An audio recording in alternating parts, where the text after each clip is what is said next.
Sejam bem-vindos ao Chá de Trovão, eu sou o Thunder e acabamos de ver Tropas Estelares. E aí o Chico mandou um vídeo que já engancha na ideia falando sobre o imaginário fascista da cultura pop e é possível escapar, do canal Ora Tiago, Tiago, não sei. Então, vamos que vamos, é um tema delicado, é um tema difícil. Eu provavelmente vou cometer muita canelada, mas vamos que vamos. The people who are shouting either one, didn't read Sandman, or two, did not understand what they were reading.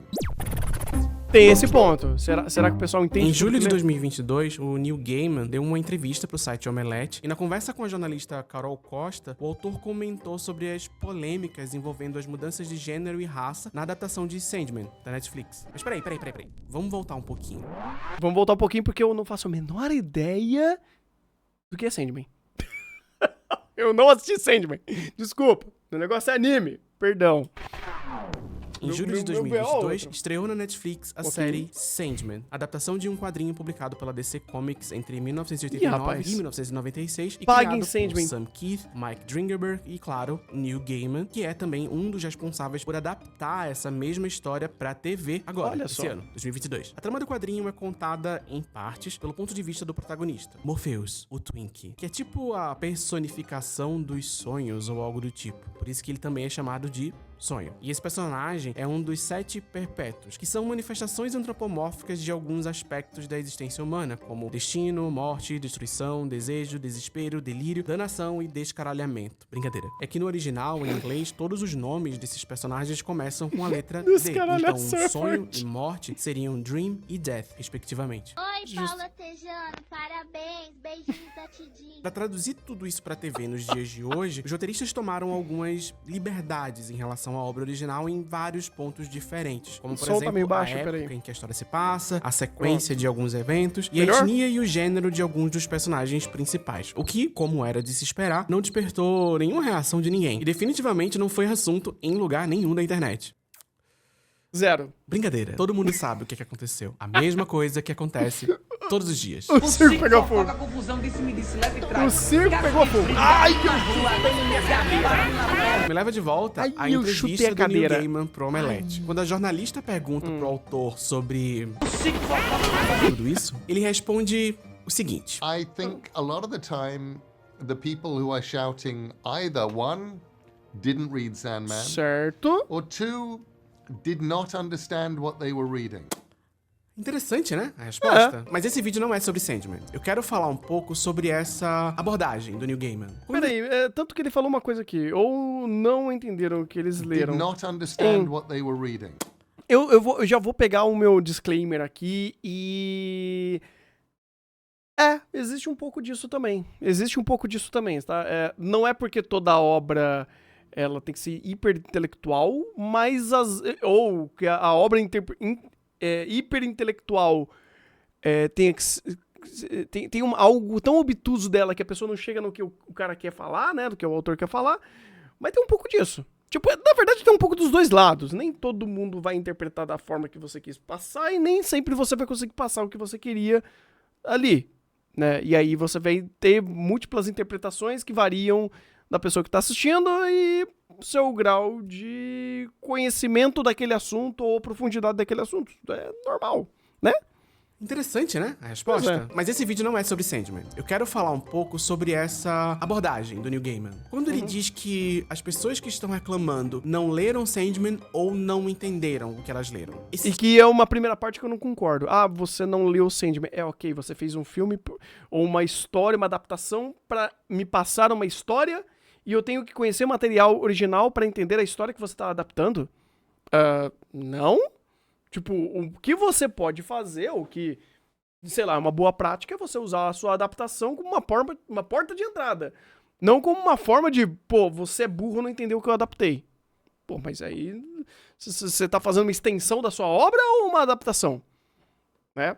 Você tá fazendo copia e cola, é meio complicado essa ideia de, você tem que ler o material original. Inclusive, eu sou um grande defensor do não. Você não tem que ler a obra original para você embasar alguma opinião ou ter alguma crítica dentro da adaptação ou da obra que tá sofrendo transmídia. Teoricamente, se ela não deixa claro, ou se não existe um objetivo nisso, quando você tá fazendo uma transmídia, você tá fazendo aquela mídia ser algo separado da obra original. Então, não deveria ter esse tipo de interação, a menos que seja o objetivo. Mas não sei se Sandman foi, não posso falar. Esse tipo de resposta é relativamente comum. Você já deve ter lido alguma versão dessa resposta algumas vezes. Eu provavelmente já devo ter falado sobre esse assunto nesses termos em algum momento da minha vida. Os próprios autores... Não, eu tô falando do sentido de... você não entendeu a obra porque você não leu o original. Não, por isso que eu tô falando. Agora, aqui, as pessoas estão reclamando porque mudaram os personagens do original. Isso é outra coisa. Isso é outra coisa.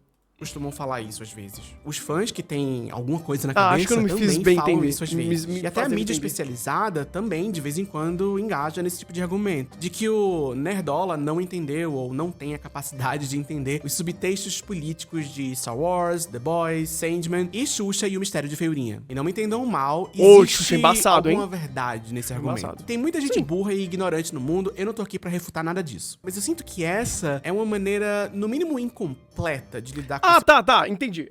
De novo, pra não cometer mais nenhuma canelada aqui, eu sei, o que o autor tava falando não era necessariamente o que eu tava pegando de gancho. Mas... É porque eu peguei... Eu acho que eu me embananei, mas eu peguei de gancho a ideia de... É uma adaptação, sabe? Tipo, é outra coisa. Agora, se eles estão falando, beleza, você tá reclamando de coisa, que no original é uma coisa e no outro é outra, tá fazendo justamente o que eu tô falando. Você tem que separar as coisas, são coisas distintas. Uma coisa não tem nada a ver com a outra. Desculpa, eu acho que eu não me fiz bem entender.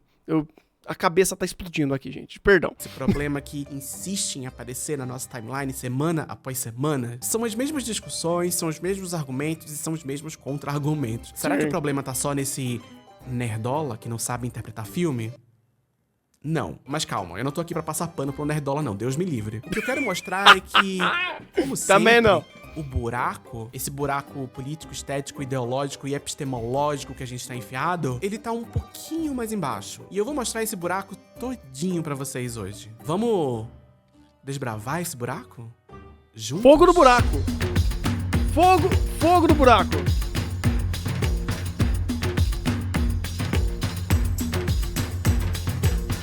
Então, né, menina? Sobre o Neil Gaiman, beber água. Beber água, bom. Ele tem uma garrafinha parecendo com a minha. Eu gosto dele. Nada contra ele, especificamente. Eu tenho até amigos que são o Neil Gaiman. Inclusive, eu tenho um livro de contos dele que tá aqui em algum lugar na minha casa. Peraí.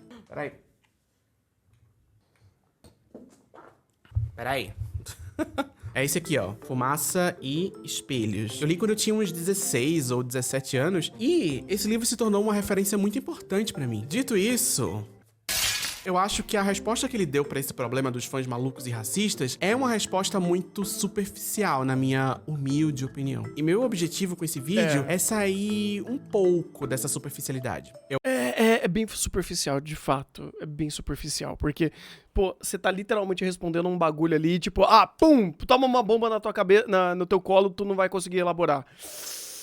Uma resposta rápida pra isso não é tão legal. Tipo, não dá pra responder de uma forma muito rápida o fato de, você mudou a etnia de um personagem.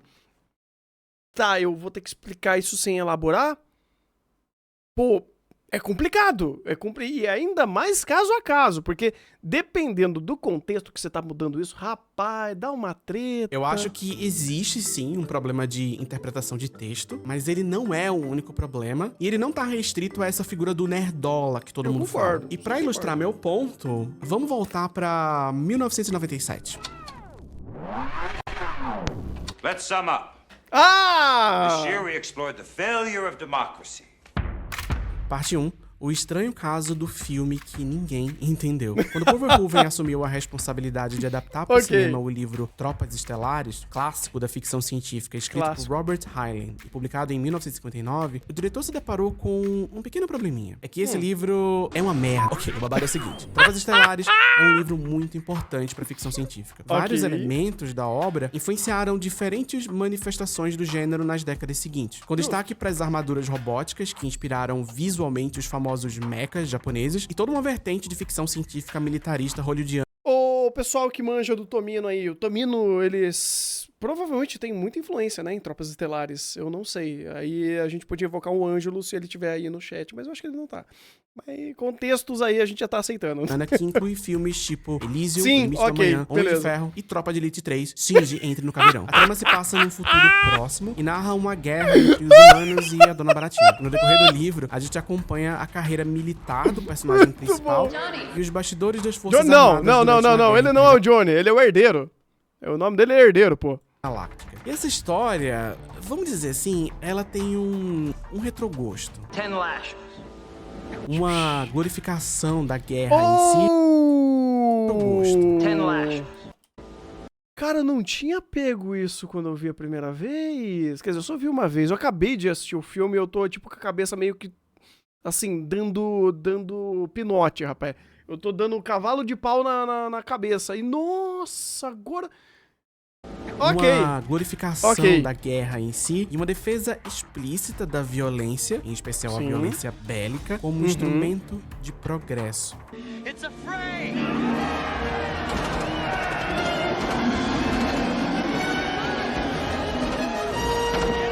Isso aqui, meus amores, é um livro fascista. E eu não tô nem exagerando. Tem um personagem na trama que é um professor de história e Sim. ex-militar. A função dele aqui é fornecer pra gente, de uma forma exageradamente didática, as principais teses dessa obra. E o que eu vou ler aqui pra vocês agora, deixei até marcadinho aqui, é uma das falas desse personagem durante o filme. A base de toda moralidade é o dever. Ninguém pregou o dever pra essas crianças de um jeito que elas pudessem entender. Ou seja, com uma surra. Mas a sociedade em que estavam contou a elas inúmeras vezes sobre os seus direitos, entre aspas, né?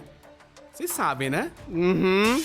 Aquela velha história. Direitos humanos para humanos direitos. Eu joguei o livro, mas eu ainda preciso dele, né? Puta vida, A pega lá. principal preocupação desse livro é com a ideia de que a sociedade tá enfraquecendo por falta de disciplina. E a resposta que o livro traz é que o militarismo seria a grande solução para esse problema. Sim, o filme tem isso. Onde será que eu ouvi isso antes? Enfim, de volta pra 1997. Paul Verhoeven, o mesmo diretor de Robocop, Showgirls e o filme Amizade Entre Mulheres, teve que engolir a bucha de adaptar Tropas Estelares pra um filme em 1997. Mas olha o que o diretor fala sobre o livro. Eu parei depois de 2 capítulos porque era muito chato. É realmente um livro muito ruim. Eu pedi ao Ed Neumeier, o roteirista, pra me contar a história porque eu simplesmente não conseguia terminar de ler. É um livro caralho! muito direitista. E com o filme tentamos, e eu acho que pelo menos parcialmente conseguimos, comentar sobre isso. Durante todo o processo, estávamos lutando contra o fascismo e o ultramilitarismo. Eu queria que o público se perguntasse: essas pessoas são loucas? Pois é. A solução que o diretor encontrou para essa dissonância ideológica foi transformar o filme numa espécie de paródia do livro. Em vez de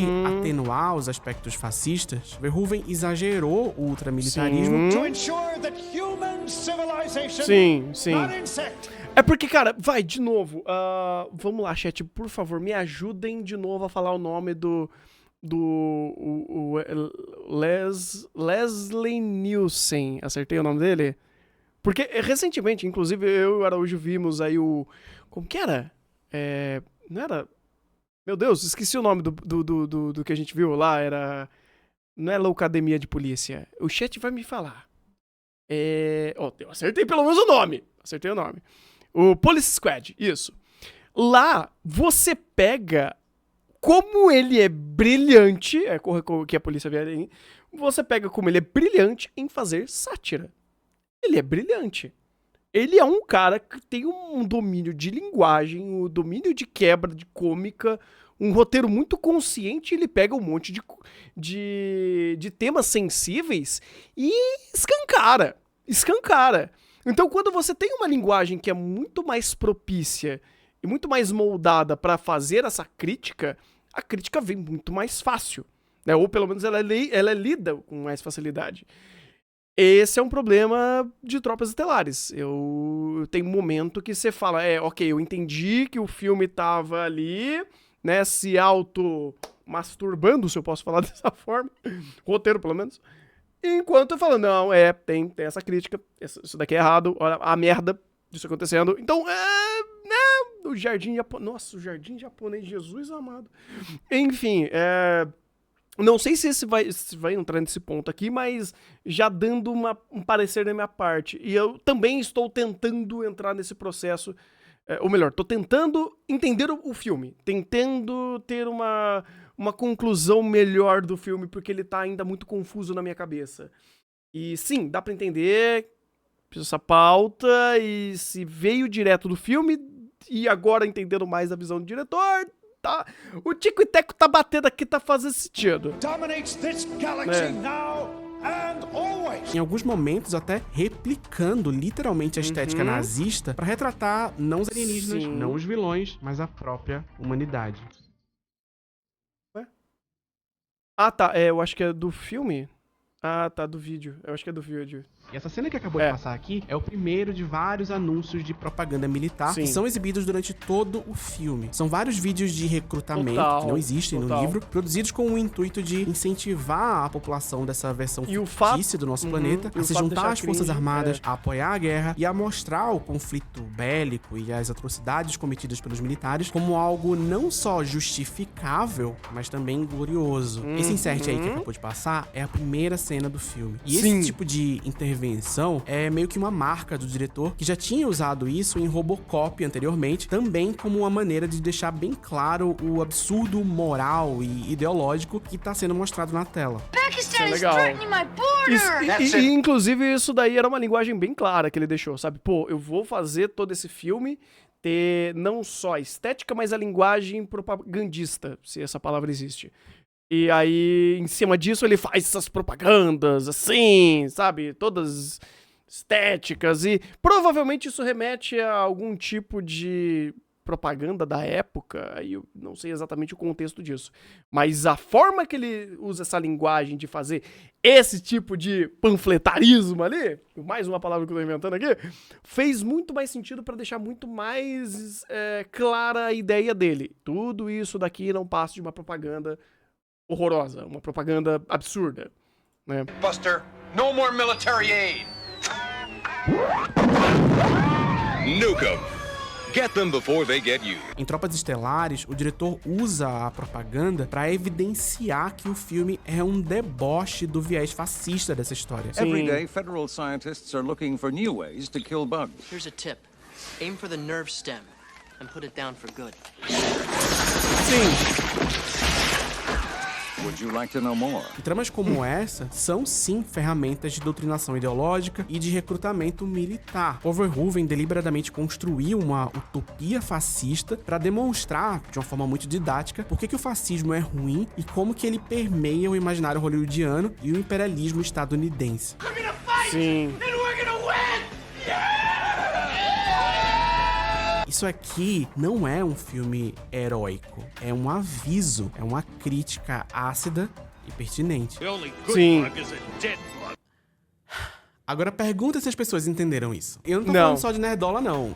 Tinha nerdola nessa época? Eu tô falando da crítica especializada. Uma jornalista chamada Rita Kemplin, numa crítica do Washington Post na época, falou o seguinte de Tropas Estelares. Olha o que ela falou. O Tony Verhoeven, que varia entre o camp e o cínico, é tão inconsistente que é impossível decidir se ele está parodiando o Terceiro Reich ou apaixonado por ele. Eu concordo que pode ser, pelo menos assim, na minha primeira visita a esse filme, eu concordo que ele parece um pouquinho dúbio, mas eu não acho que a obra em si, ela tá pendendo pra isso. Eu só acho que tem cenas que elas são muito secas e diretas, que não estão necessariamente conectando a crítica. E o tom da obra, ela vai e volta, vai e desce e tal. Pode ser que ela seja muito mais genial em fazer isso do que eu pesquei à primeira vista. Mas eu entendo quem teve um pouco de dificuldade de entender sobre isso. E, pô, pra época deve ser uma confusão muito maior. Porque eu não sei até que ponto é experimental esse filme. Principalmente pra aquela época. E como era meio complicado. Porque eu entendo que o diretor, ele queria fazer essa sátira. Assim como também ele tem algum tipo de linguagem e domínio de violência, por exemplo, que torna aquilo muito mais épico. E é uma coisa que eu vi o pessoal falando na live, inclusive, enquanto a gente tava assistindo o filme, que eu falei, pô, faz sentido. Se você desligar o contexto da história e acompanhar apenas o piu-piu-piu-piu-piu-piu, o piu-piu-piu-piu-piu-piu é legal. Ele funciona. Pra um filme daquela época, ele funciona. Então, se você meio que desligar a chavinha e apenas curtir um filme de ação, ele te entrega. Mas aí que tá, é certo você fazer isso? Você pode. Tipo, você talvez inconscientemente faça, porque você estava acostumado a ver filmes assim.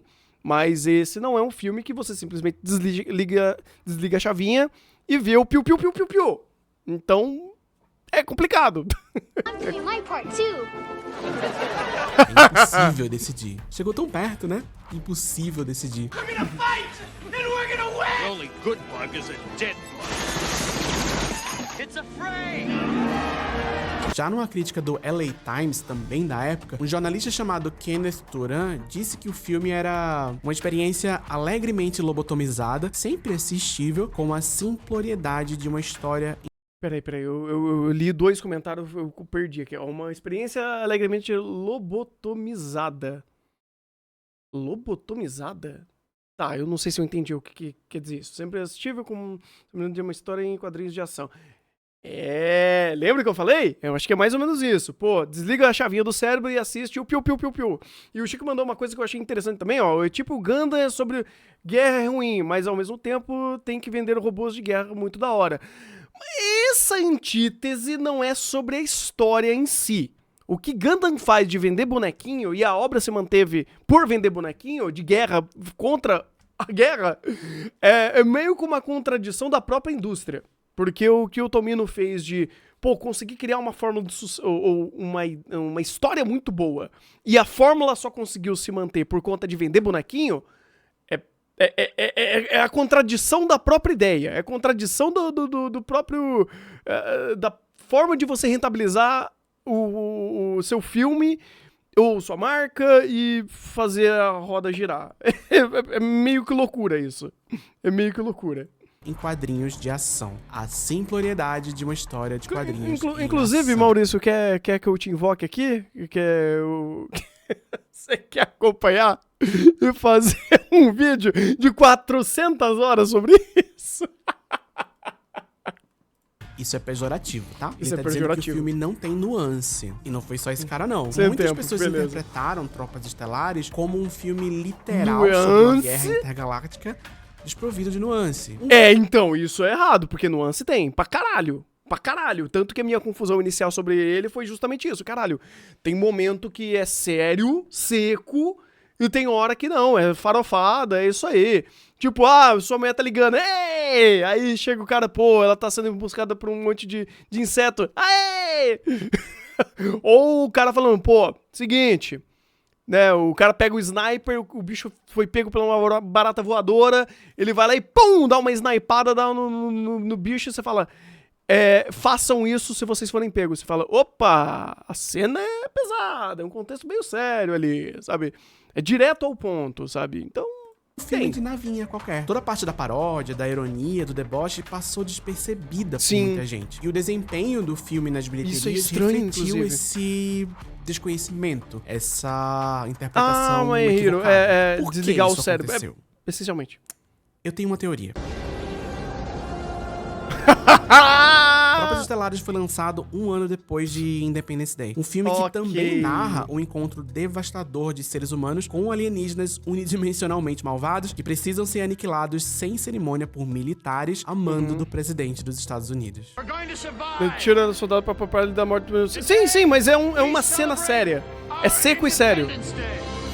O comentário do Maurício... tá, perdão. E esse foi o filme mais assistido de 1996. Caralho. Esse é o momento cultural que Hollywood está vivendo. É pra isso que as pessoas vão ao cinema nos Estados Unidos em 1996. Pra ver alienígena, pra enaltecer o próprio patriotismo, pra sentir que elas vivem no melhor país do mundo, pra consumir a narrativa de que quando as Forças Armadas Americanas entram em ação, tudo pode ser justificado desde que o sonho americano permaneça. Quando um filme diz isso pras pessoas, americanas, no momento desses, mesmo que, ironicamente, a audiência, uma parcela considerável dela, pelo menos, tende a concordar. Por mim, beleza. A obra do Paul Verhoeven era sutil demais pra um mundo que já vivia, de certa forma, a distopia que o diretor tava parodiando. Nos anos 90, os Estados Unidos se envolveu em 2 grandes conflitos militares, a Guerra do Golfo e a Guerra da Bósnia. As duas com intervenções diretas americanas em território estrangeiro, tudo com apoio da maioria da população local. Por mim, beleza. Hoje, Tropas Estelares vem sendo revisitado como um clássico subestimado. Hoje, faz existe sentido. um entendimento mais profundo sobre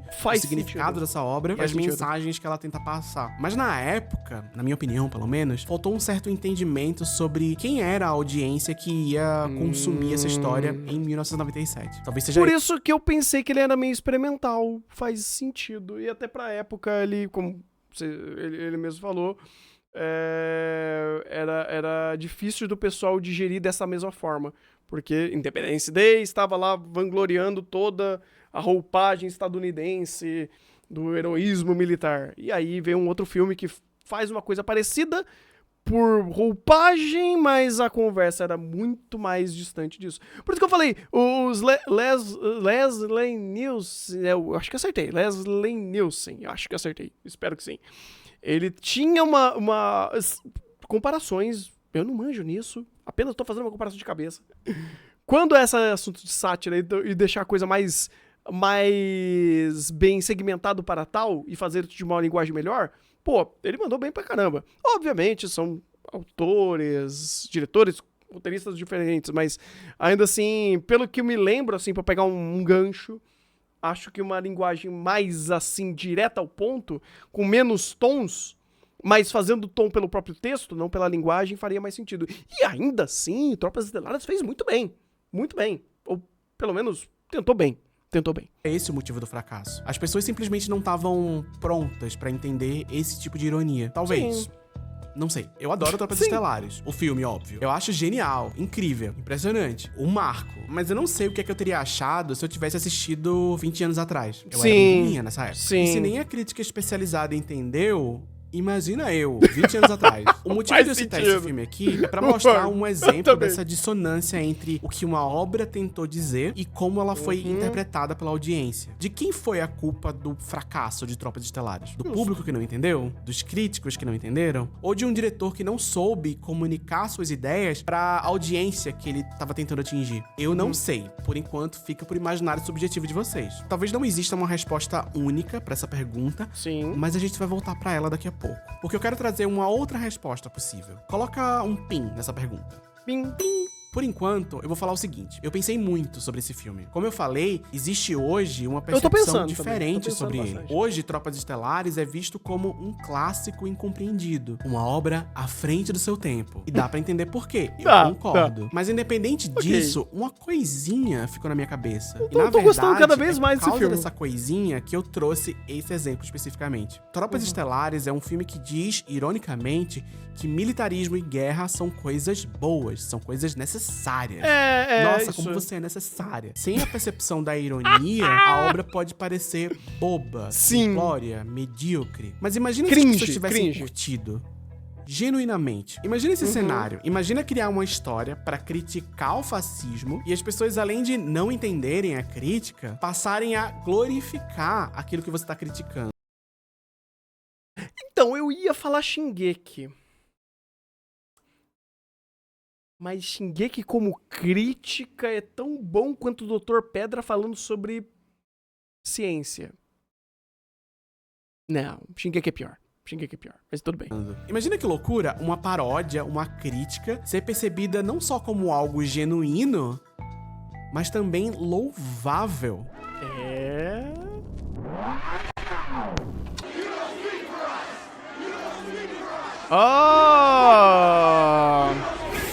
Parte 2. O estranho caso da série que ninguém entendeu. The Boys é uma série da Amazon Prime Video produzida por... E aí eu já não vou ter contexto, tá? Eu não vi The Boys, eu vi o primeiro episódio, não cliquei, mas eventualmente eu vou assistir alguma coisa. Shingeki não é crítica, por isso que eu tô falando. Eric Kripke, que estreou em julho de 2019 e é baseada num quadrinho de Code Geass 2006 também não é criado por crítica. Garth Ennis e Derek Robertson. A trama se passa Mais num ou mundo menos. em que super-heróis existem. Bem, Uau! Code Geass pelo menos é mais crítica que Shingeki. Pelo menos. Não acho que o melhor... Não. Bem, crítica nesse sentido, bem feita, aí a gente vai pagando. Depende do Gundam também. Sei lá, Unicorn, ou os clássicos. Eu ainda preciso ver mais Gundam. Os Gundam Seed definitivamente não. Mas, enfim. Enfim. São agenciados por uma mega corporação que não tem exatamente como principal foco o Metal bem-estar não da é sociedade. crítica. Ladies and gentlemen, Não é uma crítica. a good time to be in the superhero business. A série é um Tem retrato crítica, bem mas não é uma crítica. cínico, Não é sobre a só crítica. do gênero super-herói, Assim, mas o Fullmetal...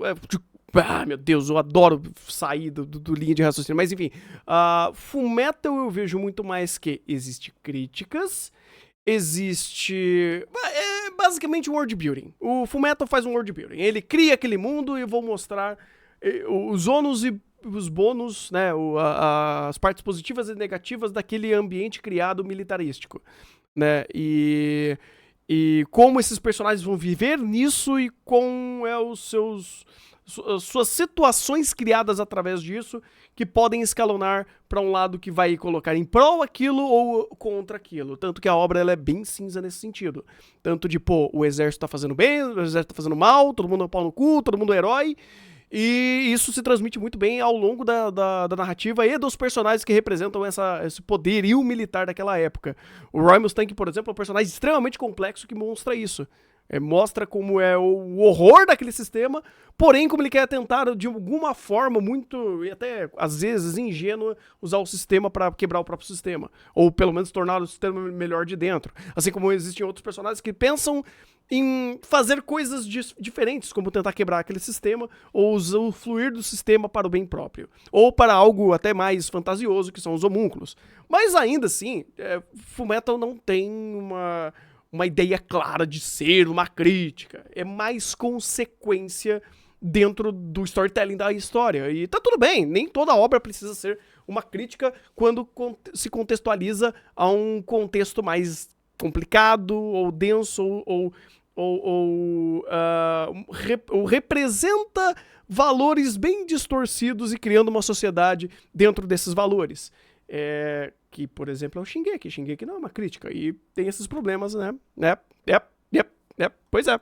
da forma como o capitalismo tende a comodificar tudo à nossa volta. Se no capitalismo tudo é um produto a ser consumido e fetichizado, segundo essa série, é exatamente isso que aconteceria com os super-heróis se eles existissem de verdade. Isso, por um essa lado, trama eu um sei. bando de McLanche feliz ambulante, por outro, uma espécie de força militar super poderosa a serviço do capital. Eu sei que eu já falei de The Boys aqui nesse canal antes. É um dos vídeos que mais despertou a raiva de uma certa galera por aqui. E eu falo isso com muito orgulho, sabe? A gente tem que se orgulhar do que a gente tem. E se você assistiu esse vídeo que eu fiz lá atrás, você deve lembrar que eu, na verdade, não gosto muito de The Boys. Eu acho a crítica que a série faz meio simplória, meio vazia e um pouco contraproducente, porque a trama é muito focada em mecanismos de choque, violência, sexo, morte, mulheres brutalizadas. Tudo isso numa história de super-herói? Uau, que adulto. Mas por mais que a crítica seja meio besta, na minha opinião, eu não posso negar que cara, essa eu saí do primeiro episódio justamente por isso. O primeiro episódio é literalmente isso.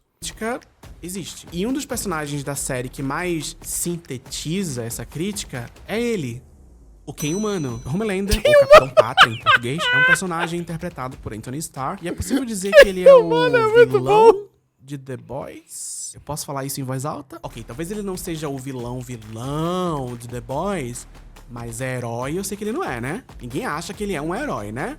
Ninguém fala isso. Tô doida? Ok, esse personagem é tipo uma mistura entre o Superman, Capitão América e Cristina da novela Alma Gêmea. Ele é loiro, branco, do olho azul, a capa do uniforme dele é a bandeira dos Estados Unidos e ele é vendido pro público, no universo da série, como um símbolo de nacionalismo, uma inspiração, a epítome de um verdadeiro herói. Mas o Homelander, de verdade... Peraí. Sério que tem isso? Essa cena existe em The Boys? Alguém limpando o monitor, passando um pano... Mano, não é possível. Não. Não.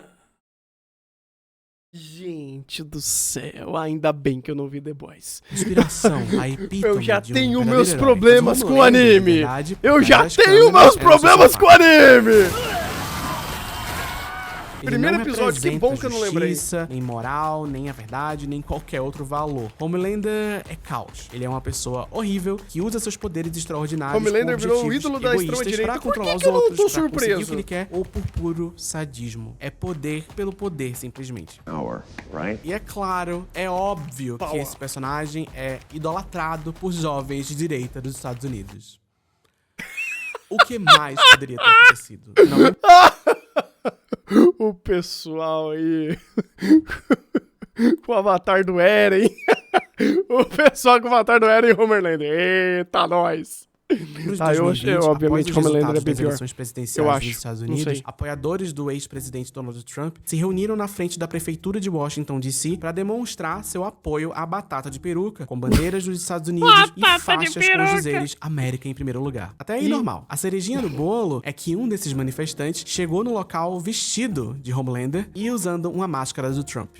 Esse cara aqui, ó. Por mim, beleza. Logo depois que essa foto começou a circular na internet, os criadores de The Boys reagiram a ela em tom de deboche. Eric Kripke falou que eles estão realmente assistindo a série, e o ator que interpreta Homelander se referiu à situação toda como a arte da estupidez ignorante. KKK, eles não entendem. A impressão que fica é que essa situação específica virou alguma chavinha na cabeça dos roteiristas. E nas temporadas Isso não é não entender, cara. Isso não é não entender. Isso é recortar. Ele entendeu. O pior é que uma pessoa que faz isso entende, cara. Ela só tá fazendo um recorte. Tipo, o famoso nitpicking, sabe? Eu vou pegar só o que é importante pra mim e zurps. Então, né? Seguintes de The Boys passaram a deixar um pouco mais explícita a natureza fascista desse personagem e o tom satírico da série, o que vem deixando alguns fãs bem incomodados e surpresos ao finalmente perceberem que a série que eles gostam é uma sátira política. Quem poderia imaginar? Estão colocando política na minha série! Ai, meu Deus! Em 2022, Eric Kripke admitiu numa entrevista para Rolling Stone que parte da inspiração pro Homelander veio de ninguém menos que a própria batata de peruca. Não, Maurício, no... Batata de peruca é muito forte. Eu digo o recorte porque a pessoa recorta essa parte e defende. Tipo, enquanto, por exemplo, legal, a história, a narrativa está atacando, a pessoa está recortando e defendendo. A pessoa concorda com aquilo. Ela concorda com aquela situação, com aquele pensamento. Então aí não é culpa da obra. Não é nem um pouco. Quando a pessoa faz isso e recorda e fala, nossa, mas eu amo muito esse tal personagem, mas...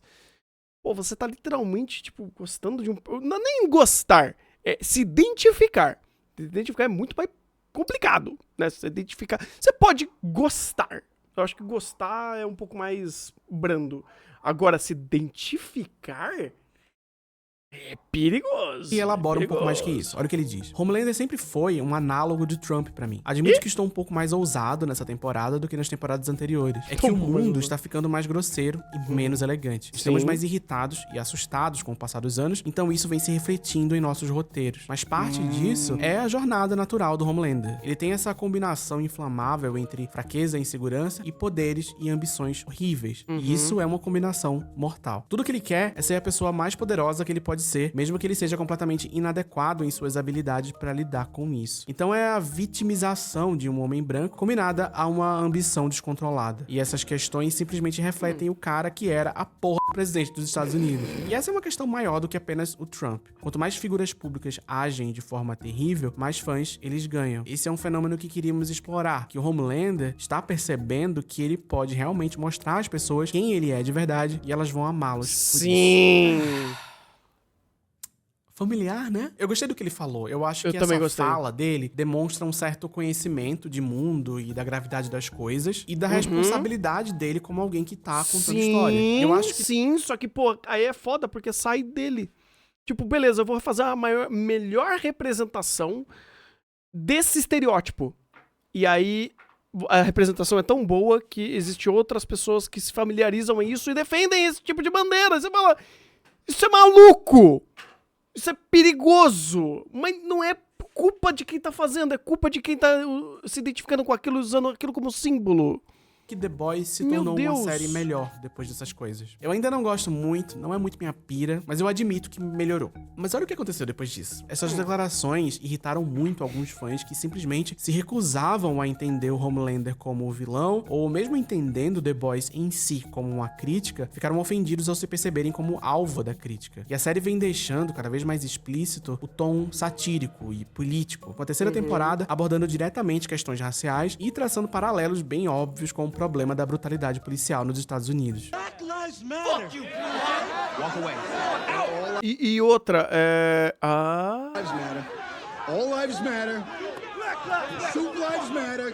Shoot lives matter. Então, né? A repercussão online, depois dessa cena especificamente, foi aparentemente a gota d'água pros fãs direitistas de The Boys. Não foi a única gota, mas foi uma gota. Um pandemônio. Como assim o cara que fala que todas as vidas importam diante de um grupo de pessoas negras tá errado? Como assim, de repente, tem lacração na série que eu gosto? Como assim? E é uma barreira que o pessoal tá usando bastante, tá?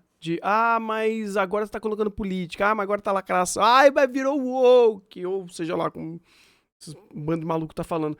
Que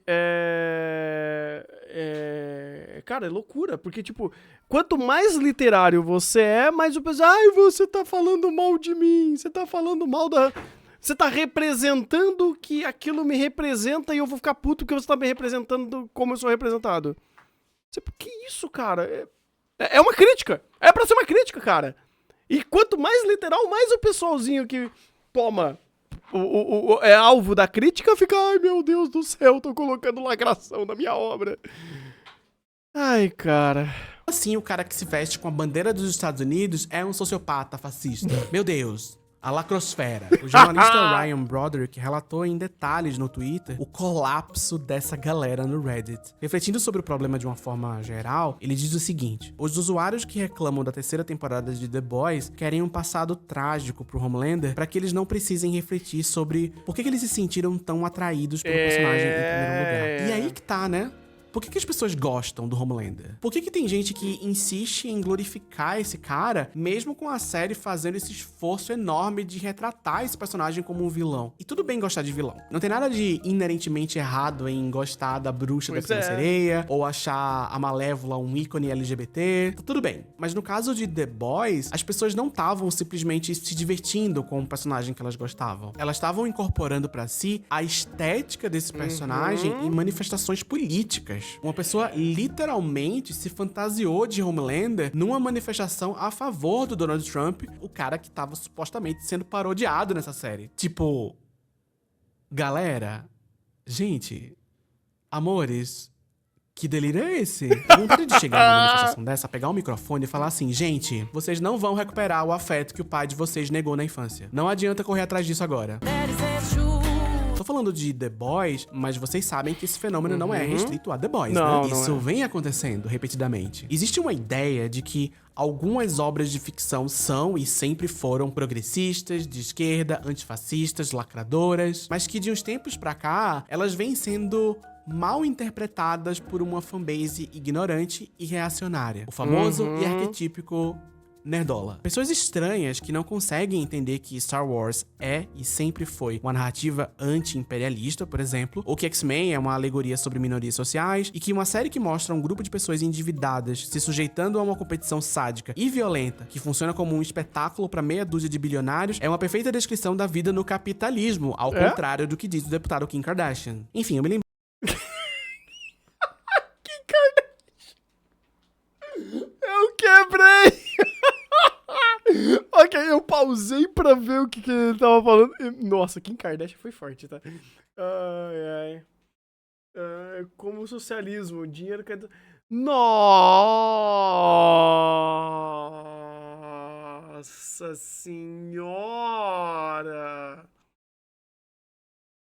Meu Deus! Nossa senhora, cara, isso não é uma canelada, isso é chutar a perna com a mesma perna que você tá chutando. Você chuta a própria perna com a perna que você tá chutando. Rapaz! Lembrei dessa história aí também, embora o vídeo não seja exatamente sobre isso. Nossa E a resposta a esse estranho fenômeno é quase sempre muito parecida com essa declaração do Neil Gaiman. Eles é que não entenderam. O que dá a entender que a situação é a seguinte. De um lado, a gente tem um grupo de criadores, roteiristas, diretores que estão dando o melhor de si para que suas ideias vanguardistas e progressistas sejam compreendidas pela audiência. E do outro lado, a gente tem uma massa monolítica de nerdolas, ignorantes, misóginos e racistas que se tornaram fãs dessas histórias quase que por acidente. Porque se eles tivessem entendido direito desde o início, a situação seria outra. Como o mundo seria se as pessoas tivessem entendido Star Wars? A barreira do entendimento midiático, político e ideológico tá na burrice desse grupo de pessoas ignorantes. Mas será que é só burrice mesmo? E como eu disse no início, eu não tô descartando totalmente a burrice. Existe a burrice. Mas será que não tem algo a mais? Será que não tem alguma armadilha semiótica nessa situação toda? Armadilha semiótica? É uma armadilha semiótica, né? Que palavra bonita. Palavra bonita.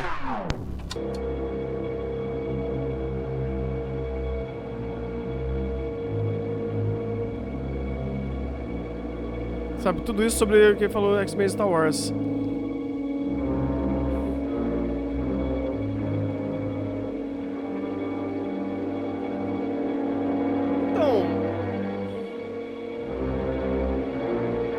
Parte 3, armadilha semiótica. Leni Riefenstahl foi uma cineasta alemã do começo do século XX e uma grande filha da p***. Ela produziu uma série de filmes de propaganda de certos partidos e foi uma das principais representantes do ideal estético promovido por essa galerinha tão bacana. Essa imagem que tá passando na tela é um trecho de um filme dela, de 1938, chamado Olímpia, que documenta os Jogos Olímpicos realizados nesse ano em Berlim, na Alemanha. A obra ganhou muitos prêmios na época, principalmente por causa do rigor técnico e das inovações de linguagem cinematográfica. Muito do foco do filme tá nos corpos dos atletas, na performance deles e na lombra visual de uma forma geral. Essa queridona aqui foi uma grande pioneira em várias técnicas de filmagem e muito do que ela fez continua sendo replicado até hoje. Depois da Segunda Guerra, ela tentou muito se distanciar de certas pessoas e se recolocar no imaginário coletivo como uma grande apreciadora da beleza. E vários estudiosos e professores de cinema até hoje se referem a esta nobre senhora como uma grande visionária e a conexão dela com passa às vezes como um detalhe desconfortável, que não merece muito mais do que uma simples menção. Bobagem, gente. Vamos aprender a separar o artista dos crimes contra a humanidade? É como se a contribuição estética da Leni Riefenstahl tivesse separada de todo o resto. Mas isso não é verdade. Tudo que a Leni É um certo Atsuki.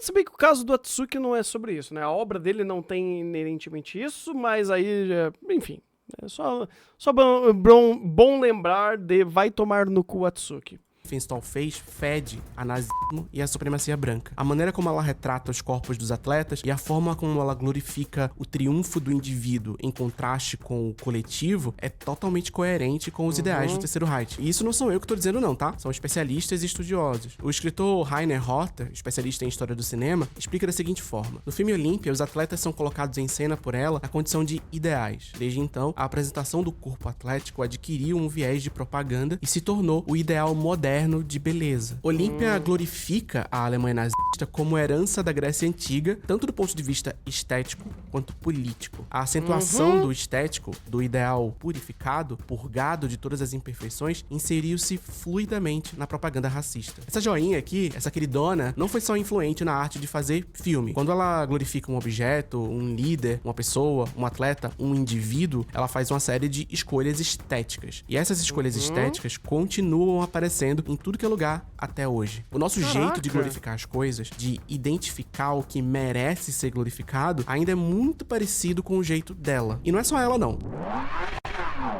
Um filme de 1915 chamado O Nascimento de uma Nação é tido como uma obra que basicamente codificou a linguagem do cinema. É a primeira vez que um filme tinha um close-up, uma trilha sonora original, montagem paralela e vários outros recursos usados para contar uma narrativa coesa. Muito da gramática do audiovisual começou com as técnicas que aparecem pela primeira vez aqui. E o diretor, o D.W. Griffith, usou essas técnicas para contar uma história que glorifica a Ku Klux Klan, que justifica o racismo e que enaltece a supremacia branca.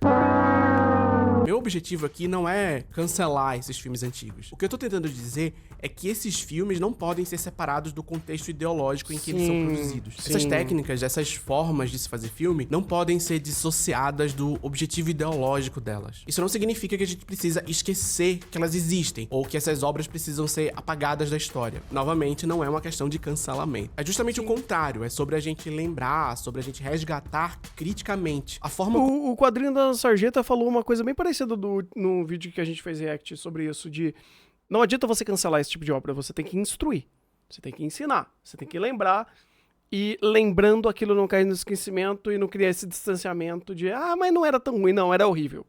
E era e é. Não se repita, e que tem essa mensagem muito, muito forte, né? Muito bem lembrada, né? Não esquece. Não esquece da merda, porque se esquece da merda, a merda acontece de novo. Como certos valores morais e políticos são glorificados no audiovisual, tá muito conectada com o nazismo e com a supremacia branca. Uma boa parte do nosso cinema hoje ainda fede a nazismo e a supremacia branca. Uma boa parte da nossa arte e de muitas outras coisas ainda tá impregnada por essas ideias. E a gente precisa entender como e por que isso acontece. E, na minha opinião, é isso que tá errado em The Boys e tantos outros filmes e tantas outras séries. Por mais que o roteiro diga com todas as letras que esse personagem não deve ser cultuado, ele é esteticamente cultuado por causa da forma como ele é filmado, por causa da forma como ele é apresentado pra audiência. Together we will make sure that this never happens to our great nation ever again. Whoever did this to us will hear from all of us. Bom, mas aí eu já não sei exatamente como que funciona, né, o The Boys quanto a isso, mas se a linguagem visual também denota a podridão desse personagem, beleza. Acho que daí você tá casando o roteiro com estética. O problema ou melhor, é meio que inerente a isso, querendo ou não, porque você tá representando essa figura do super-homem, né, com o Ken humano. E esteticamente, quando você já coloca esse ser empoderado e você coloca ele em cena, ele já vai, de certa forma, criar esse peso no momento. Ou a ideia de você fazer esse personagem inicialmente parecer um herói e depois você vai desconstruindo ele ou mostrando o quanto ele é podre. Enaltecer para depois destruir, tipo fazer um morde-a-sopra, não é necessariamente um problema, mas... eu não sei até que ponto existem técnicas que você consegue inibir esse tipo de pensamento, ou esse tipo de viés, que não é um viés, ou é uma interpretação freestyle da pessoa, em fazer, oh meu Deus, como ele é maravilhoso, mas ainda assim eu não sei até que ponto isso existe formas melhores de você tratar visualmente esse personagem, né? Aí eu já não sei tecnicamente como que você conseguiria fazer a linguagem ser um pouco mais apropriada para também ajudar o roteiro, que provavelmente deve ter cenas que fazem isso, mas aí não sei como The Boys faz, né? E é claro que The Boys não é o único exemplo. A cultura pop tá cheia de personagens masculinos, brancos, moralmente questionáveis, que são lidos como grandes aspirações de moralidade por um grupo de homens brancos ressentidos. O que não significa que é necessariamente errado você gostar desses caras ou dessas histórias. Você gosta do que você gosta, longe de mim te julgar, mas talvez seja interessante refletir sobre como a gente engaja com esses produtos. Porque são muitos e eles não estão só nos Estados Unidos, não. A gente tem até uma versão brasileira desse personagem. Olha que bacana. Talvez o exemplo mais didático, não só do cinema brasileiro, como do cinema como um todo. Olha que honra que a gente tem. Olha como a nossa arte é poderosa. Esse exemplo é tão representativo, tão icônico, que talvez você já saiba do que eu tô falando. Sim. Você sabe do que eu tô falando. Sabe? Hã? Tropa de Elite é um filme de 2007, dirigido por José Padilha e estrelado por Wagner Moura, que interpreta um capitão do Batalhão de Operações Policiais Especiais do Rio de Janeiro, o famoso BOP. O BOP foi criado para intervir quando a polícia convencional não consegue dar jeito. E no Rio de Janeiro, isso acontece o tempo todo. A trama acompanha esse cara enquanto ele mesmo narra o cotidiano do combate ao tráfico e o treinamento de um possível substituto quando ele finalmente, supostamente, em algum momento, criar coragem pra sair do batalhão. É isso que ele quer, aparentemente. Eu já tava naquela guerra faz tempo. E tava começando a ficar cansado dela. Já tava Esse personagem empatatado. tá sofrendo, tendo crise de ansiedade, o casamento dele tá abalado, ele tá à beira de um ataque de nervos por causa da constante exposição à violência e as barbaridades do mundo do crime e do sistema policial. Imediatamente tenho crise de ansiedade. Tropa de Elite é um filme crítico à polícia enquanto instituição e ao uso de violência nas favelas. Mas é uma crítica meio esquisita. Ao mesmo tempo em que o filme denuncia as barbaridades cometidas por policiais e a forma como essa instituição tá corrompida por dentro... O nosso símbolo mostra o que acontece quando a gente entra numa favela. Caralho, parceiro. Faca na caveira, irmão. Vamos dizer assim... Quando eu vejo passeata contra a violência, parceiro, eu tenho vontade de sair metendo uma porrada. Sendo bem gentil... Mas é assim mesmo que a gente tem que ser. Não deu certo, poucos veem assim. Eu concordo. Porque cara, Tropa de Elite, eu imagino que deve ser um filme muito mais complexo de ser analisado do que parece. Eu não tenho calibre pra fazer isso. Eu não tenho calibre. Cara, porque ele tá representando uma realidade que é uma... Eu vou colocar dessa forma, pode ser errado, mas uma realidade percebida, entre aspas. Quanto você vendo isso de uma esfera. Ah, beleza, que mora perto de lugares onde acontece esse tipo de operação, sabe? E você tá vendo uma realidade representada de um dos lados, enquanto o outro, ele é antagonizado. Não necessariamente sendo tão representado, bem feito, assim, vamos dizer assim. Porque vamos colocar, você tá representando a situação, o momento, pela ótica do Capitão Nascimento. Então, toda a ótica sobre aquela realidade vai estar muito mais enviesada do lado dele. Bem, isso acontece. E quando você vê isso, você começa a ver o personagem falho. Você vê um personagem com um zilhão de defeito, percebendo como que aquele meio dele, até dentro do que ele defende, tem corrupção, sabe? E como o outro lado acaba sofrendo a repressão violenta em cima disso. Agora, como isso ele foi absorvido, é muito distinto. Porque, por exemplo, para alguém que provavelmente viu essa série e tá vivendo numa realidade que tá muito mais próxima de uma pessoa que recebe a violência dele, vai achar esse filme uma atrocidade. Ou, tipo, algo medonho, algo, assim, tenebroso, algo perigoso. Sabe? Eu entendo que esse sentimento pode ser gerado e deve ser gerado, inclusive. Eu não sei, de novo... É uma realidade muito distante pra mim de eu criar esse pertencimento ao que ele tá fazendo, né? Dos dois lados. Tanto do lado que tá batendo quanto do lado que tá apanhando. E então eu meio que deixo eu queria ser um pouco de distanciamento do que ele tá fazendo, porque é um filme difícil pra entender essa esfera social que ele tá abordando. Sim, eu acho que Tropa de Elite não é o melhor filme pra abordar uma esfera social nesse sentido. E a linguagem muito incisiva dele é mais difícil ainda. Então eu fico meio receoso e eu nunca tive uma opinião muito bem formada sobre isso. Eu sei que não é a melhor forma, mas ele cria uma realidade em cima disso e eu não sei até que ponto pensar nisso. De verdade, eu não sei até que ponto pensar nisso. E a Tropa de Elite é que ele também não se ajuda muito. Sim, olha a crítica depois começa a ser na maneira... Não, ele tem muito maneirismo. Tipo, tem muito... mas o Capitão, ele é um cara muito ruim. Ele é uma pessoa completamente carcomida pela situação. Mas olha como a situação é ruim, sabe? Meio que, esse mal não é tão mal porque tem um outro mal. E aí você tira a ótica do mal pra colocar o mal no outro mal. Mais ou menos isso ele faz. Na verdade, ele faz bastante isso. Ele faz parecer até ok numa situação tão caótica que é. É difícil.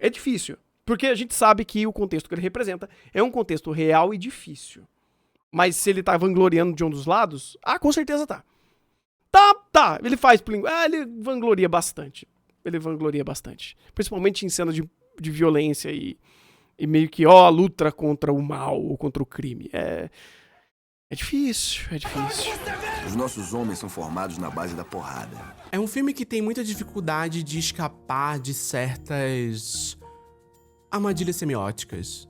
Olha isso. Nosso símbolo mostra o que acontece quando a gente entra na favela. O Tropa de Elite é o Batman do Bop brasileiro.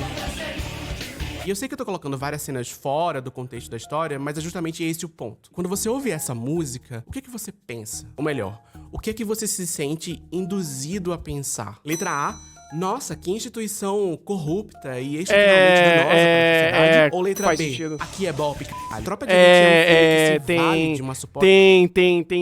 Tem. Faz sentido. Crítica ao aparato policial pra espetacularizar a violência contra a favela e alimentar o ódio contra o pensamento de esquerda, e que deu ao personagem principal, um policial, aquele gostinho de anti-herói torturado que luta contra o sistema e extravasa os próprios demônios em gente pobre e em mulheres. É um filme que, na ânsia de construir uma estética palatável para uma grande audiência, faz questão de repetir as mesmas frases que qualquer fascistoide médio punitivista educado pelo Datena ouve todos os dias na TV. Isso é verdade. Que foi você, seu fiado! É você que financia essa merda aqui! Seu maconheiro! Seu merda! Mesmo que o filme, em tese, diga que esse cara tá errado, eu não sei se ele diz tanto assim não, viu? Olha o que ele diz esteticamente. Olha como esse cara é apresentado pra audiência. Olha como ele é glorificado. E olha como ele é transformado num símbolo de uma sociedade ressentida. Nosso símbolo mostra o que acontece. Ele é um símbolo.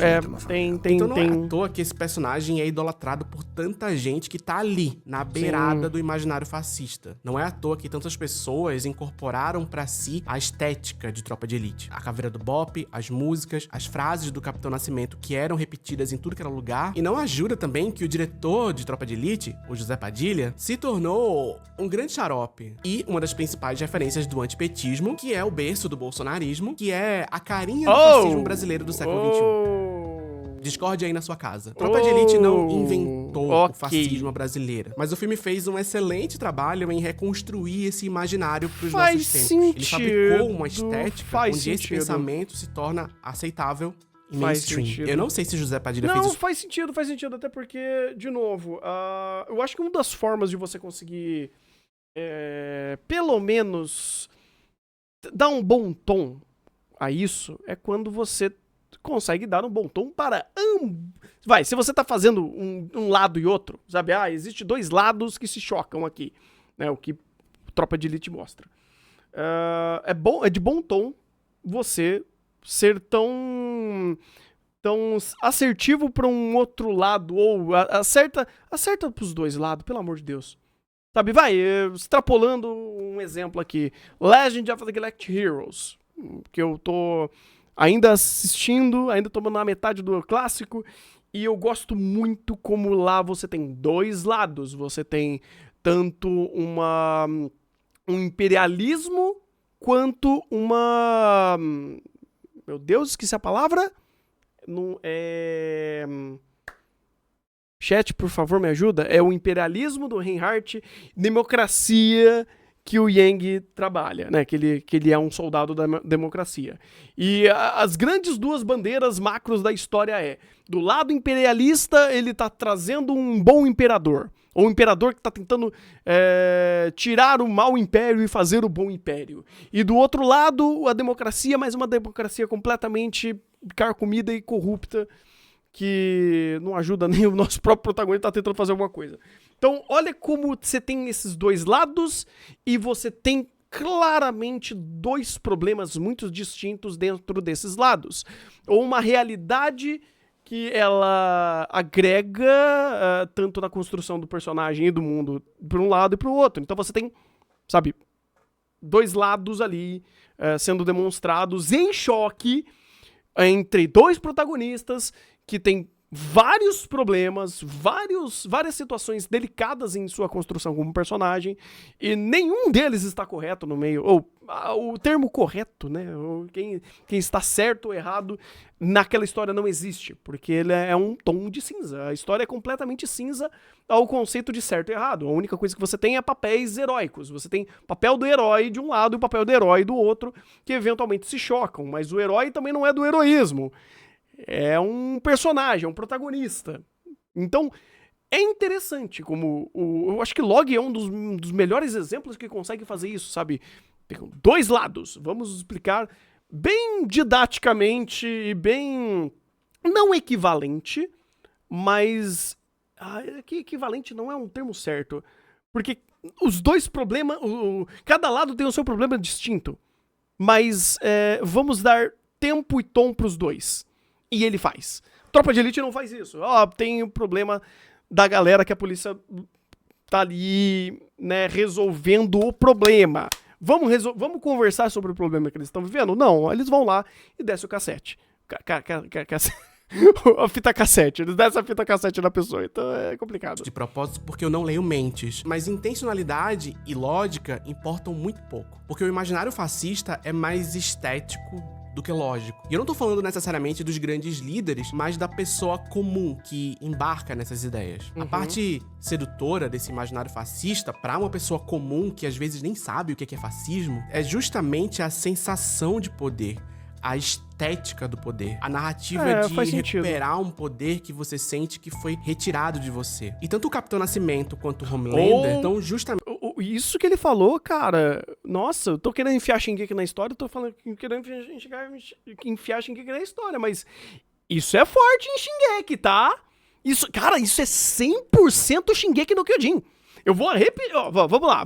Uma pessoa comum que às vezes nem sabe o que é fascismo, é justamente a sensação de poder, a estética do poder, a narrativa de recuperar um poder que você sente que foi retirado de você. E tanto o Capitão Nascimento quanto o Homelander estão justamente nesse lugar, o lugar da estética do poder. Mesmo que o texto de Tropa de Elite ou de The Boys diga que não é certo idolatrar esses personagens, eles são esteticamente idolatrados. Mas eu não tô falando isso da minha cabeça não, tá? Deixa eu citar um negócio aqui pra parecer inteligente. Um professor da Universidade de Yale, chamado Jason Stein, ele fala o seguinte: parte do que a política fascista faz é dissociar as pessoas da realidade. Você faz com que elas embarquem nessa versão fantasiosa da realidade, geralmente uma narrativa nacionalista sobre o declínio do país e a necessidade de um líder forte para devolvê-lo à grandeza. E a partir daí, sua âncora não é o mundo ao seu redor, é o líder. E na falta de um líder literal, o imaginário fascista conduz a pessoa a procurar essa âncora em outros lugares. E a cultura pop tá repleta de figuras que preenchem esse vazio. Do Capitão... Ou seja... Nossa, cara, isso reflete bastante aí um movimento certo que começa com B ultimamente, né, que foi aí bem forte esses últimos tempos. É bem isso mesmo, faz sentido.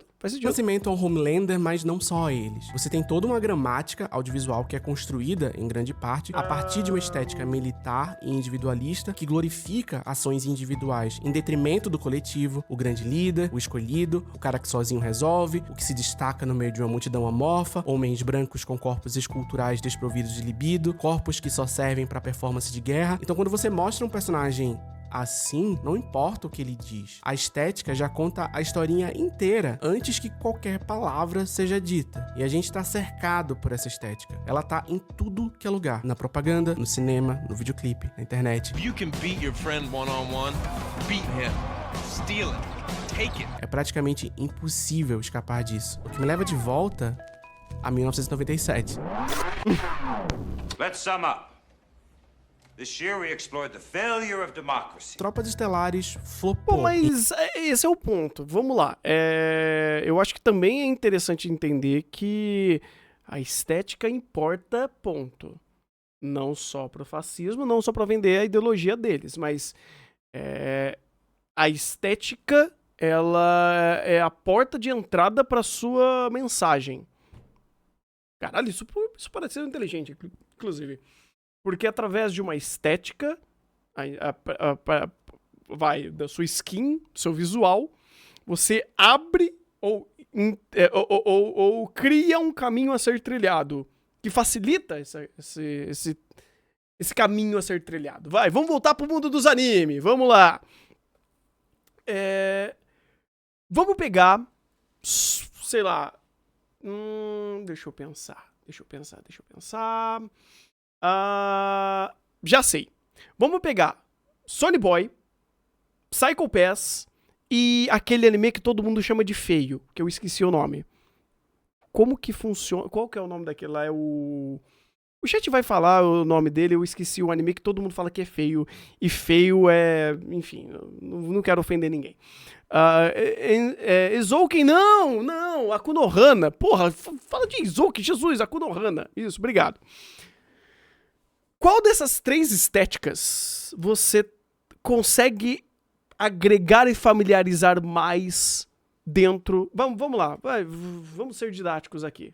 Você tem Psycho Pass, né? Pô, você tem cara bonito ali. Você tem... Pô, peraí, deixa eu pegar aqui. Merda. Quero pegar... Não dá pra abrir... Imagem, obrigado. A imagem. Aqui, Psycho Pass. Né? Psycho Pass. Estética fácil, sabe? Cara bonito. Sabe? Meio no ar. Policial. Tal. Legal. Bonito. Aí você pega... Qual que eu falei isso? É o Sonny Boy. Aqui, Sonny Boy, tá?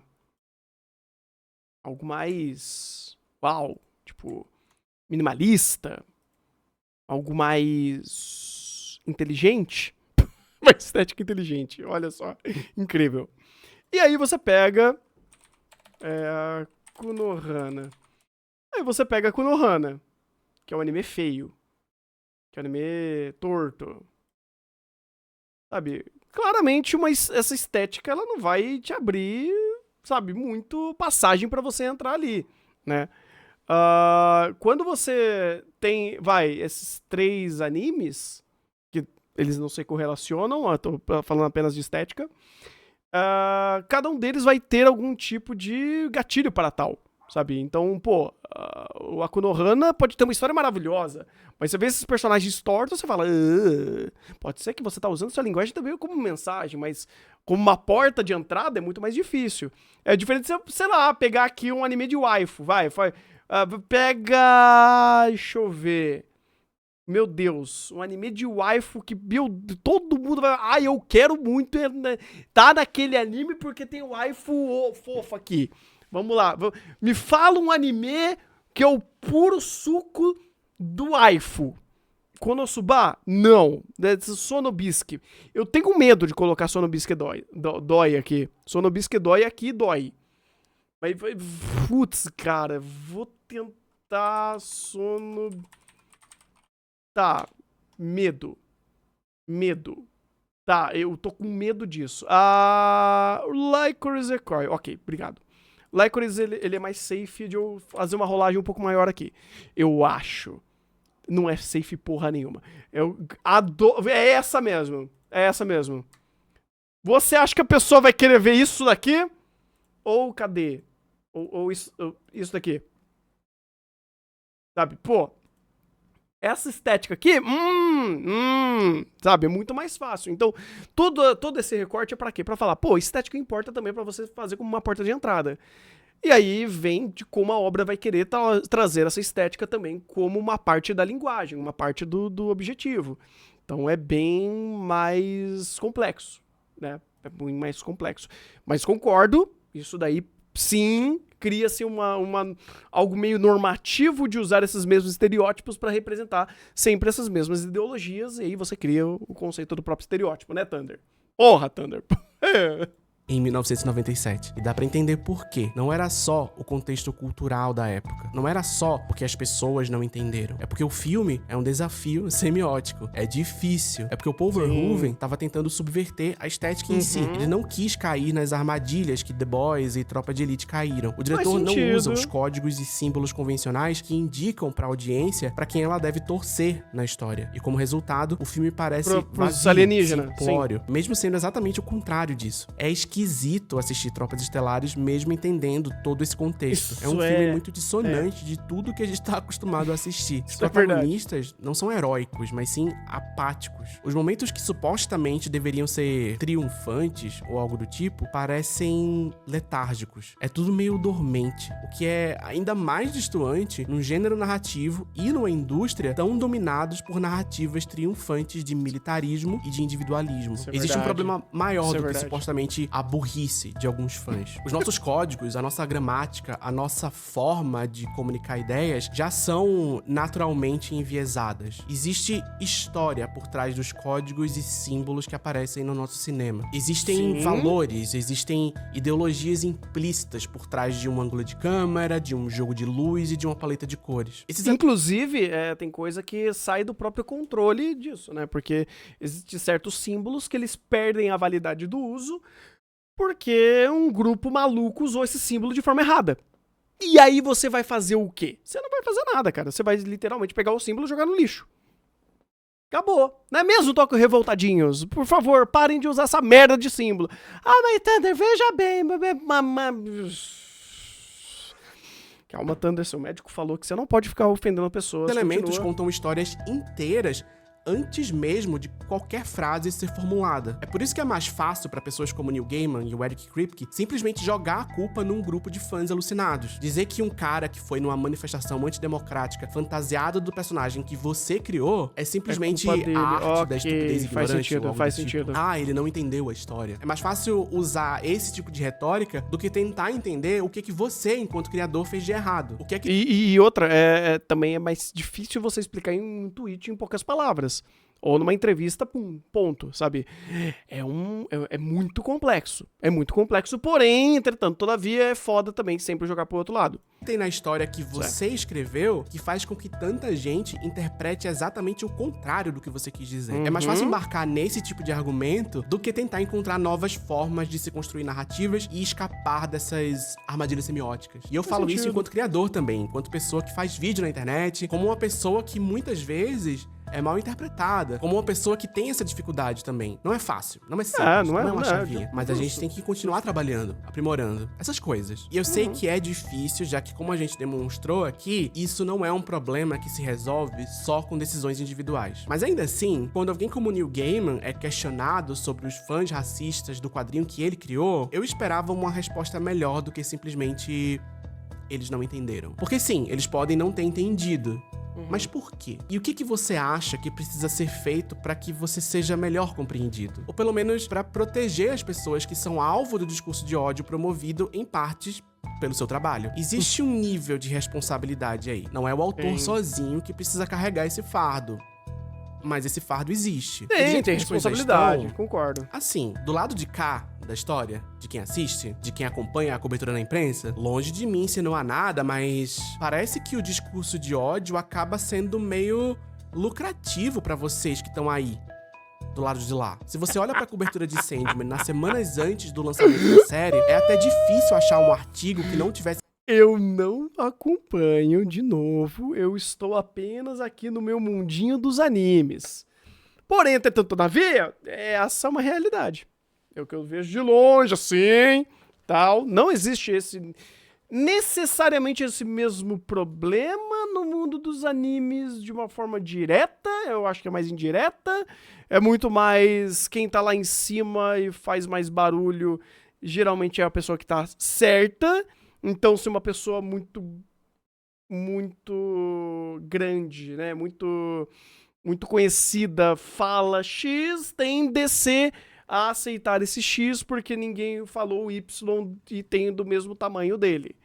Então, meio que é uma medição tá medindo. É uma medição, tá ali, né? Quem tem maior tá o certo. Quem tem menor tá errado. Então, eu tô errado.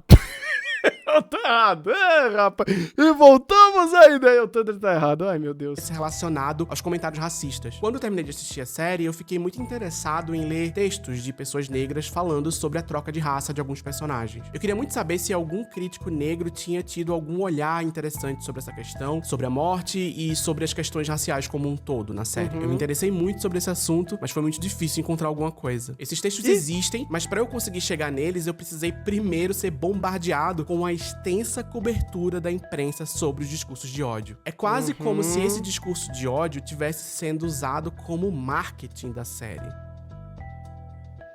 E talvez você esteja pensando assim agora que, a culpa é da imprensa e não da Netflix ou dos autores. Mas eu queria lembrar você que a assessoria de imprensa existe. A cobertura da imprensa sobre um determinado produto cultural, ela não é tão orgânica assim quanto ela parece. Ela é parcialmente impulsionada pelas empresas que produzem esses conteúdos. Sim. Tá? Parcialmente. Longe de mim insinuar alguma coisa. Mas assim, longe de mim. Muito longe de mim. Assim, longe pra caralho. Longe de Osasco. Osasco. Putz, fudeu. Se você tá ouvindo esse vídeo de Osasco, você tá na merda, irmão. É só isso.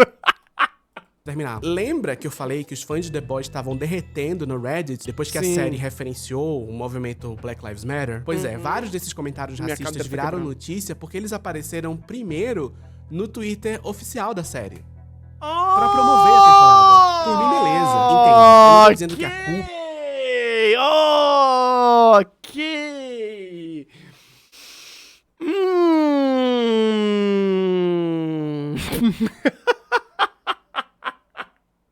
Peraí.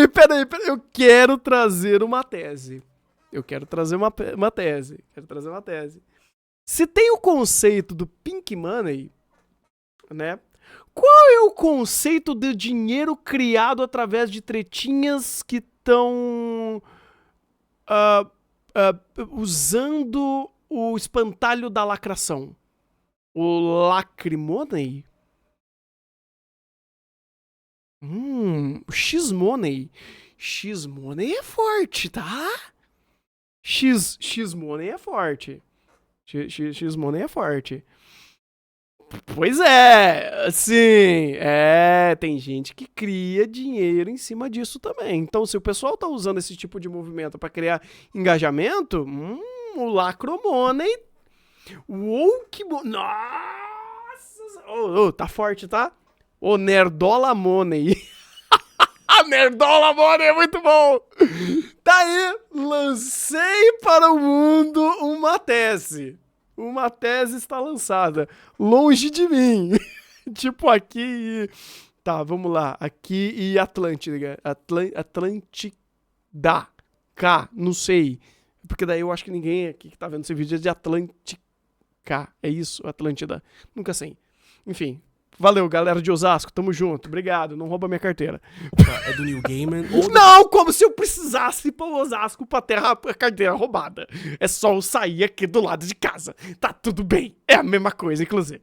Pessoa que administra o perfil de The Boys no Twitter. O que eu tô dizendo é que existe um problema maior do que todas essas pessoas. Um problema que abrange a cultura pop e a crítica especializada, e o modelo de negócio que mantém essas duas coisas funcionando, e a forma como essa crítica é distribuída na internet, que faz com que polêmicas sejam fabricadas para que o conteúdo chegue mais longe, para que meia dúzia de bilionários lucre muito às custas de disseminação indiscriminada de ideias fascistas.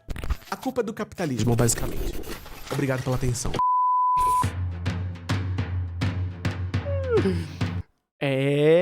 Cara, excelente vídeo. Excelente vídeo. Me deu mais perspectiva sobre esse assunto. Bem mais perspectiva sobre esse assunto. Muito interessante. Nunca tinha pensado muito sobre isso. E principalmente me fazer pensar um pouco sobre Tropas Estelares. Meu Deus, tá difícil. Porque eu tinha acabado de assistir o filme e ele tá um pouco vivo ainda na minha cabeça. Eu não tirei uma conclusão de fato sobre. Mas eu gostei. Achei bem interessante, é bom pensar sobre. Dou um pouco mais de mérito, bem mais mérito agora pro filme. Eu entendo melhor o que ele trata. Mas ainda, sim, não é um filme fácil. Não é um filme tão tranquilo pra você chegar nessa ideia. No macro, sim. No micro nem tanto, mas ainda assim gostei. Gostei bastante da conversa, gostei bastante de coisa. Eu não conheci o canal dele, o Ora Thiago. Então, por favor, conheçam também. Eu vou deixar o link dele aqui na descrição e no título também do vídeo. Não sei que você está vendo no YouTube aí. Porque a gente faz essas gravações em live, sim, aqui na Twitch. Não consigo colocar o link da Twitch aqui porque o YouTube não deixa, mas é só procurar Chá de Trovão, que a gente tá lá toda segunda, terça, quarta, quinta, sexta e sábado, olha só. Tirando domingo, que de domingo eu tô só organizando os arquivos pro resto da semana. Então, gente, é isso. Obrigado pela presença de vocês. Se vocês gostaram do vídeo, por favor, deixa um joinha, compartilha com todo mundo. Manda um joinha, compartilha lá o vídeo do Thiago também. Eu vou ficando por aqui. Obrigado pela presença de vocês e um bom anime. Até o